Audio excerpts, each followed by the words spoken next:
Malam ni kita di Taman Air Biru Pasir Gudang, di flat Penjaranan 10, dekat Balai Raya Komuniti Haji Sabran Awang ni. Okey, satu lagi mesin pending poci dah hadir dekat sini, Nora Bloom.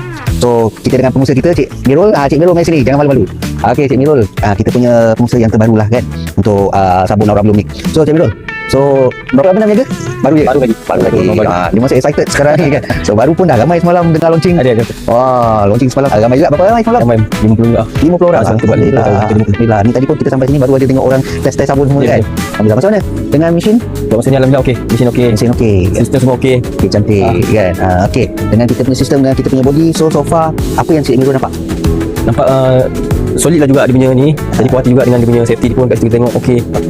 Jadi nampak puas hati lah dengan berbanding dengan lain lah saya tengok. Macam mana sistem kita? Sistem ni saya tengok, untuk sistem ni saya rasa suka sikit sebab sebelum ni saya ada survey kat tempat-tempat lain, ada yang pakai timer, ada pakai ni, jadi saya kurang sikit lah. Jadi saya ada rasa suka sikit sebab saya tengok dia ada macam pakai kat sini, tak tahu mungkin orang pakai PLC ke apa saya tahu, tapi ni agak bagi saya okey lah, saya suka. Jadi kita nak setting kita punya liter pun senang dekat sini kan.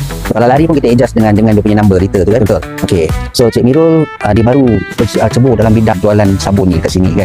Sebab pertama apa yang dia nampak dekat sini penjualan sabun ni adalah kegunaan harian orang. Betul. So dekat sini berapa banyak mesin kalau kita tengok? Kalau sini pun saya menampak ada satu, sampai saya dua lah.